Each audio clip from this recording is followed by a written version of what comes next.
talking about the mysterious monolith of mystery from Utah's Moab Desert.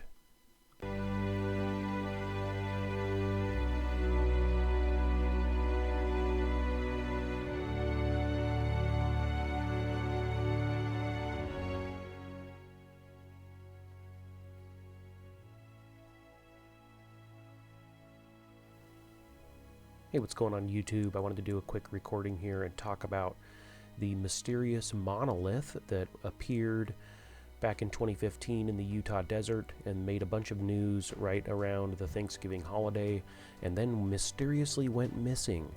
And anybody who's been following this story knows that the news broke recently that some photographer was actually there and photographed the whole thing as it went down.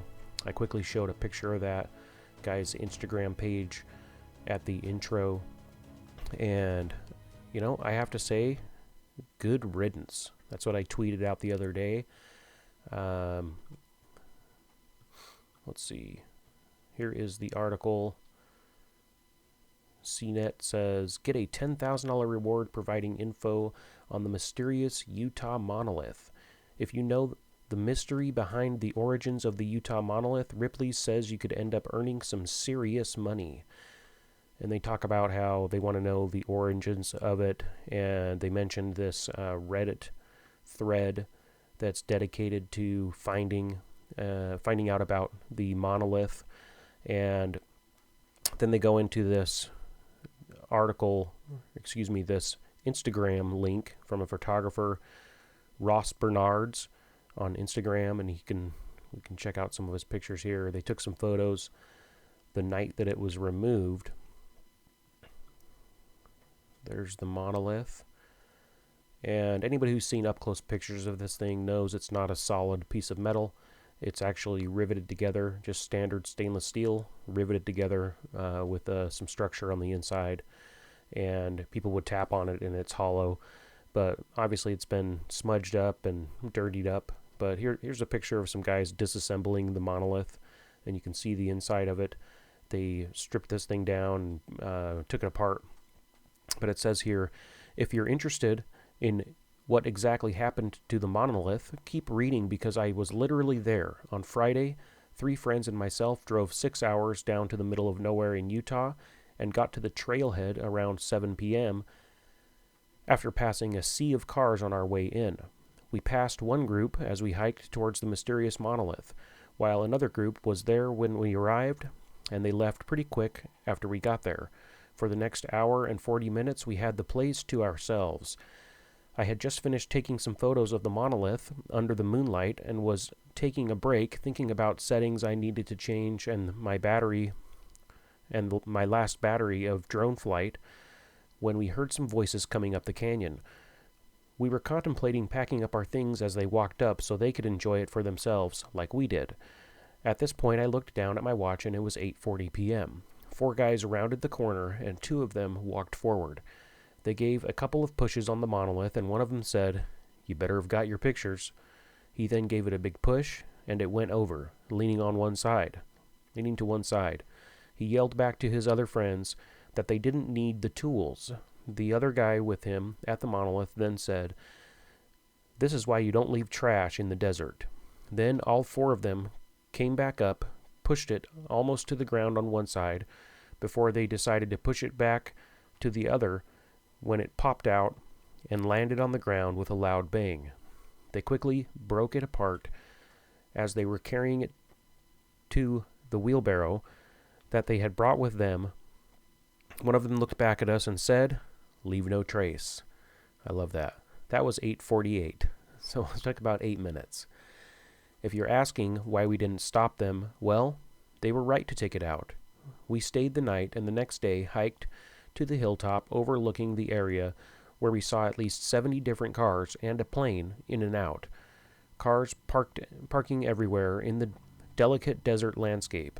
Nobody followed a path or each other. We could literally see people trying to approach it from every direction and try to reach it, permanently altering the untouched landscape. Mother Nature is an artist.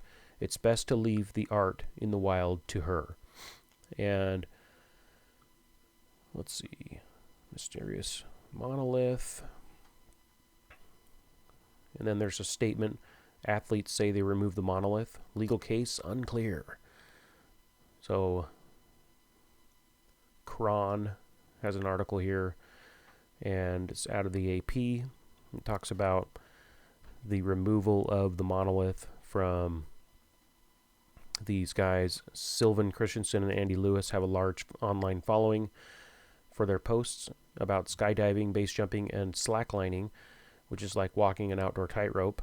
In videos posted to Instagram and YouTube, they said they were part of the group that pushed down the hollow stainless steel structure and took it away in a wheelbarrow. Christensen said in a statement provided to media outlets late Tuesday that the land wasn't prepared for the influx and its federal managers couldn't hope to keep up.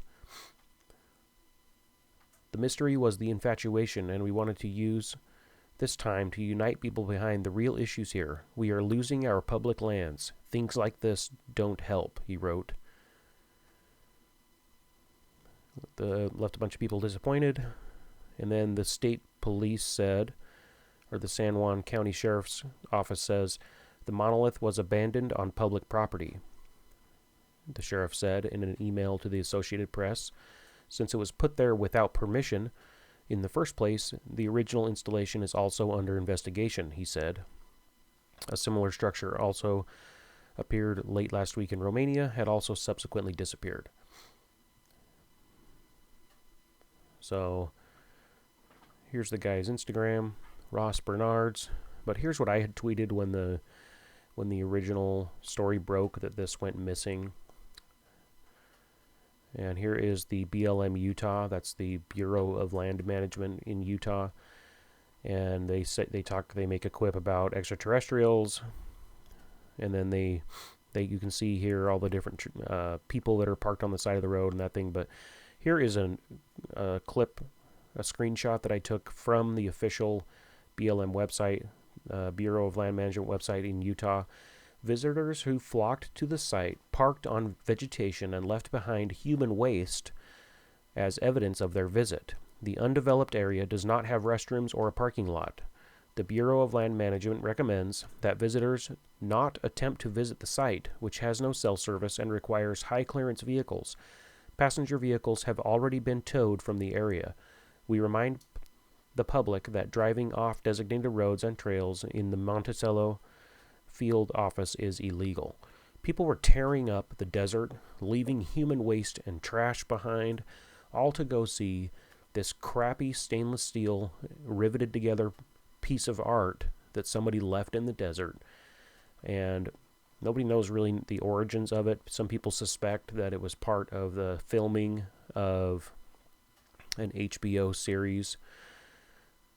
But at the end of the day, even if it was a part of the filming for that series, at the end of the day, this is an art installation that somebody left behind, and people were showing up in droves just to get their Instagram pictures, and then they would leave and destroy the environment.